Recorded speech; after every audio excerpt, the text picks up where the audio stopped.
नमस्कार, बहुत बहुत स्वागत है आप सभी का। आप देख रहे हैं IBC 24। शाम के 7 बज रहे हैं और वक्त हो गया है मध्य प्रदेश के नंबर 1 बुलेटिन का, यानी कि मध्य प्रदेश में आज क्या हुआ का। तो दिन भर की भागदौड़ के बाद जाहिर सी बात है आप भी जानना चाहते हैं कि मध्य प्रदेश की आज बड़ी खबरें कौन सी रही। तो इस एक बुलेटिन में आपको हर खबर का पूरा अपडेट देंगे। सबसे पहले इस वक्त की बड़ी खबर आपको बता दें, भोपाल से 10 सीनियर IAS अधिकारियों के तबादले किए गए हैं। ACS मोहम्मद सुलेमान कृषि उत्पादन आयुक्त बनाए गए हैं। वहीं SN मिश्रा को ACS गृह एवं परिवहन विभाग की जिम्मेदारी सौंपी गई है। KC गुप्ता को PWD और संसदीय कार्य विभाग का ACS बनाया गया है। प्रमुख सचिव संजय दुबे को विज्ञान एवं प्रौद्योगिकी विभाग का प्रमुख सचिव बना दिया गया है। इसी तरह अनिरुद्ध मुखर्जी अब मध्य प्रदेश भवन दिल्ली के OSD होंगे। वहीं दीपाली रस्तोगी प्रमुख सचिव होंगी पंचायत एवं ग्रामीण विकास विभाग की।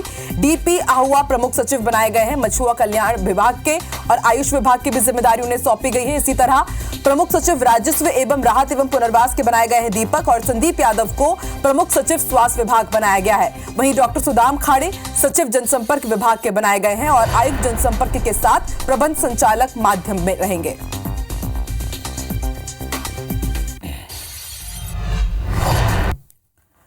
और अब एक ब्रेकिंग आपको जबलपुर से बता दें, क्योंकि अब IAS अधिकारियों पर भी साइबर अटैक हो रहा है। बीते दिनों हमने आपको जानकारी दी थी, PWD मंत्री राकेश सिंह के नाम से फर्जी ID बनाई गई थी, पैसे मांगे गए थे। और अब जबलपुर के कलेक्टर दीपक सक्सेना के नाम से फर्जी फेसबुक ID बनाई गई है, और फेसबुक ID से, इस फेक ID से लोगों को बाकायदा मैसेज किए जा रहे हैं। ऐसे में अब कलेक्टर दीपक सक्सेना ने खुद पोस्ट करके लोगों को सतर्क रहने के लिए कहा है।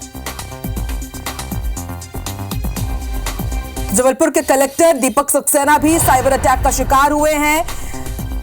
कलेक्टर दीपक सक्सेना के नाम से फेक फेसबुक ID बनाई गई है। धर्म गौतम हमारे साथ जुड़ चुके हैं। धर्म, बताइए क्या अपडेट। बीते दिनों PWD मंत्री राकेश सिंह की फर्जी फेसबुक ID बनाई गई, और अब कलेक्टर दीपक सक्सेना के खिलाफ ये यहाँ पर किस तरह से साजिश रच रहे हैं, कुछ कार्रवाई की जा रही है कि नहीं? इन तरह के फ्रॉड्स को आखिर कैसे पकड़ेगी? बिल्कुल, देखिए, जिस तरह से चाहे राजनेता हो, बड़े सेलिब्रिटीज हो, या उसके बाद अभी IAS अधिकारी भी जो है साइबर फ्रॉड करने वालों की चपेट में है। और उस तरह से जिस आज देखने मिला, जबलपुर कलेक्टर दीपक सक्सेना के नाम से फर्जी फेसबुक अकाउंट बनाया गया, और फेसबुक अकाउंट से लोगों को मैसेज किए जा रहे हैं। और जो फेसबुक अकाउंट से फर्जी फेसबुक अकाउंट से जो लोग मैसेज कर रहे हैं, वो खुद को कलेक्टर दीपक सक्सेना बता रहे हैं। और दीपक सक्सेना के किसी मित्र जो CRPF के अधिकारी हैं, उनके फर्नीचर बेचने के नाम से लोगों के मोबाइल नंबर मांग रहे हैं। उनसे बाद मोबाइल नंबर लेने के बाद लोगों से जो पैसे का झांसा देकर और उनसे पैसे ट्रांसफर करने की बात कर रहे हैं। जब पूरे मामले की जानकारी हालांकि जब कलेक्टर दीपक सक्सेना को लगी है, तो उन्होंने यह पूरी जानकारी अपने सोशल मीडिया फेसबुक अकाउंट से शेयर की और लोगों को सतर्क रहने, सावधान रहने की हिदायत भी दी है। हालांकि पूरे मामले की शिकायत जो साइबर सेल को भी कर दी गई है, और जो भी इस तरह के जिन्होंने फर्जी अकाउंट बनाया है, उनके ऊपर कार्रवाई के लिए कलेक्टर ने साइबर सेल में शुक्रिया पूरी जानकारी के लिए। धर्म, IBC 24 भी यही अपील कर रहा है कि इस तरह के फेक ID से आप भी बचें। और अब रुक करते हैं ग्वालियर का। कल नलकेश्वर हादसा हुआ था, उसके बाद अब प्रशासन जागा है। पर्यटन स्थलों पर चेतावनी के लिए साइन बोर्ड लगाने के निर्देश दिए गए हैं। शहरी, ग्रामीण क्षेत्र, धार्मिक और पुरातत्व पर्यटन स्थलों पर अब साइन बोर्ड लगाए जाएंगे। इसके लिए कलेक्टर ने आदेश जारी कर दिए हैं। आपको बता दें, कल नलकेश्वर कुंड में डूबने से मुरैना के एक युवक की मौत हो गई थी।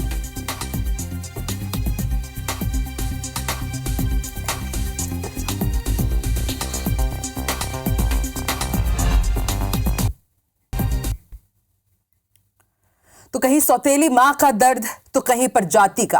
पूरे देश में इन दिनों जाति को लेकर सियासी बवाल मचा हुआ है। एक दूसरे पर खूब सियासी आरोप लगाए जा रहे हैं। इसी बीच गुना से एक ऐसी खबर आई है जो शायद आपको भी हैरान कर दे और आप भी ये कहे कि हाय रे जातिवाद। दरअसल यहां मरने के बाद आदिवासी महिला को शमशान घाट तक नसीब नहीं हुआ। देखिए रिपोर्ट।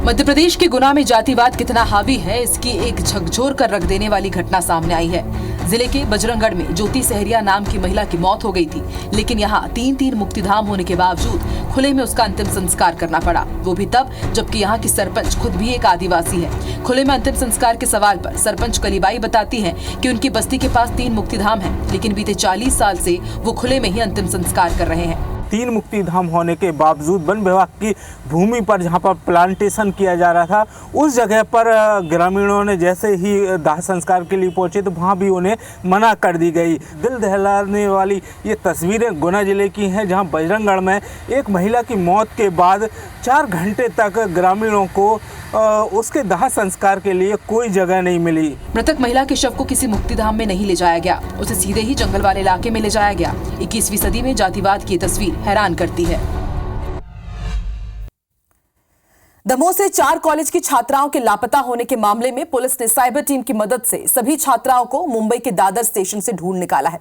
दमोह पुलिस की टीम मुंबई से चारों छात्राओं को सकुशल लेकर के दमोह पहुंची। पुलिस के मुताबिक चारों छात्राएं ग्रामीण इलाके से हैं, जहां उनके परिजन उन पर शादी के लिए दबाव बना रहे थे, जबकि वो अभी पढ़ना चाहती हैं। इसी वजह से वो घर से भाग गई थी। फिलहाल सभी छात्राओं को उनके परिजनों के सुपुर्द कर दिया गया है। मतलब कि हम लोगों को घर पे शादी की बात हो रही थी तो हम लोग डर गए थे। हम अलग अलग शादी की बात हो रही थी, हम लोगों को पता चला कि मेरे घर पे शादी की बात हो रही, तो इस वजह से डर के हम लोग सोच रहे थे कि कहीं दूर चले जाएं ताकि हम लोगों की अभी शादी ना हो, हम लोग पढ़ाई करें। बस इतनी सी बात थी। हम लोग अपनी मर्जी से चले गए थे, मुंबई चले गए। चारों बालिकाओं को कल हमने मुंबई से दस्तयाब कर लिया है, सुरक्षित दस्तयाब किया है। बच्चियों के बयान हो गए हैं। बच्चों को द्वारा बताया गया है कि वो अपनी मर्जी से गांव का माहौल होने के कारण घर वाले जो है शादी की बात चल रही थी। बच्चियां पढ़ने वाली हैं, लगभग सभी सेकंड ईयर में आ गई हैं और वो चाह रही थी कि पहले उनकी एजुकेशन कंप्लीट हो जाए। राजधानी भोपाल में अपराधियों के हौसले कितने बुलंद हैं, इसकी तस्वीर एक बार फिर देखने को मिली है। राजधानी भोपाल में दिन दहाड़े 5 लाख की लूट की वारदात को अंजाम दिया गया है। युवक से रुपयों से भरा बैग छीनकर 2 आरोपी भाग निकले। युवक की स्कूटी को टक्कर मारा और फिर उसके बाद रुपयों से भरा हुआ बैग छीनकर आरोपी फरार हो गया। बैंक से पैसे निकालकर युवक दुकान जा रहा था। कीलन देव टावर चौराहे पर लूट की इस वारदात को अंजाम दिया गया। फिलहाल पुलिस इस पूरे मामले की जांच कर रही है, आरोपियों की तलाश कर रही है।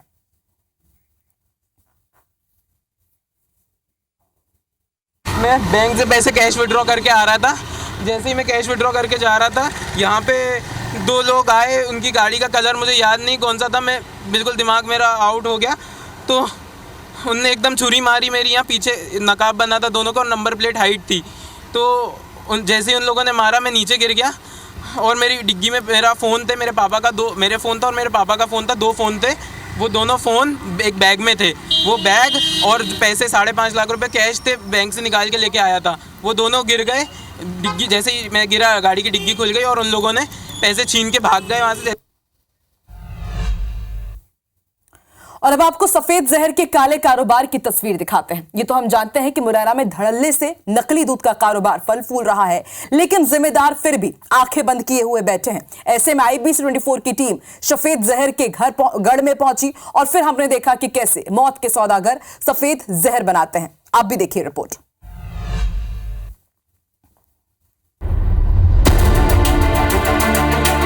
सफेद जहर का खुलासा करने के लिए IBC 24 की टीम मुरैना से करीब 80 किलोमीटर दूर चंबल के बीहड़ों के उस इलाके में पहुंची, जहां पर सफेद जहर यानी नकली दूध तैयार होता है। हमारे संवाददाता सतेंद्र सिंह तोमर की बड़ी मशक्कत के बाद अपनी पहचान और जगह नहीं बताने की शर्त पर नकली दूध बनाने वाले एक शख्स कैमरे के सामने इसे बनाने के लिए तैयार हो गया।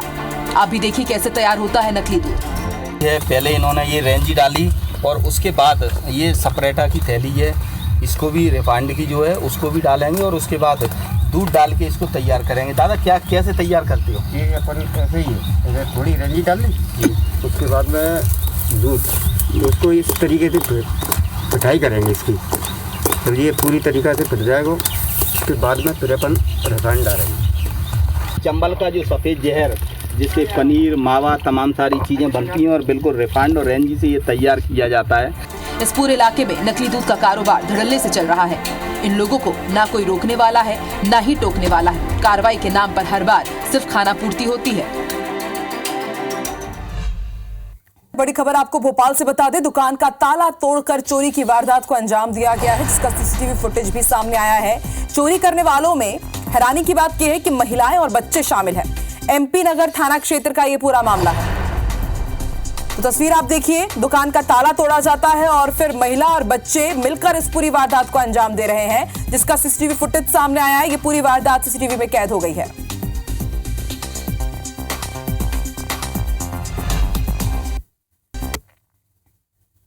और आइए रुक करते हैं मध्य प्रदेश की कुछ बड़ी सियासी हलचल का। तो राज्यसभा में कृषि मंत्री शिवराज सिंह चौहान ने आज कांग्रेस को कई मुद्दों पर घेरा और जमकर खरी खोटी सुनाई।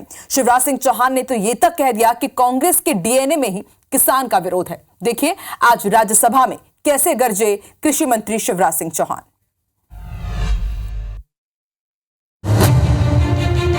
कृषि मंत्री शिवराज सिंह चौहान ने शुक्रवार को कांग्रेस को आड़े हाथों लेते हुए जमकर तंज कसा। उन्होंने कहा कि कांग्रेस को हमेशा शकुनी, चौसर और चक्रव्यूह याद आते हैं। जब हम महाभारत काल में जाते हैं तब हमें तो कन्हैया याद आते हैं। उन्होंने कांग्रेस के डीएनए पर सवाल उठाते हुए कहा कि इनके डीएनए में ही किसान का विरोध है। उनको याद भी आए तो शकुनी याद आए, शकुनी, चौपर, चक्रव्यूह, और इन सारे शब्दों का संबंध है अधर्म से। जाकी रही भावना जैसी, प्रभु मूरत देखी तुम तैसी।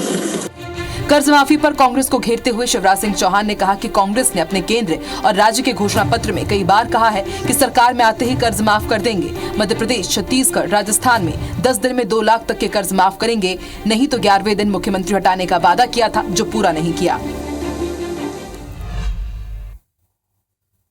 इसके साथ ही आपको बता दें कि मध्य प्रदेश की आज एक और बड़ी खबर है कि बीजेपी के सीनियर लीडर रघुनंदन शर्मा ने लाडली बहना योजना में उपहार स्वरूप जो 250 रुपए दिए जा रहे हैं उसको लेकर सवाल उठा दिए हैं। और आज इसी मुद्दे पर आप देखिए कि किस तरह से अपनों में ही उलझ गई है क्या भाजपा सरकार और किस तरह से रघुनंदन शर्मा ने सवाल उठाए, जिस पर अब सियासी बवाल मच गया है। फिलहाल मुझे दीजिए इजाजत, नमस्कार।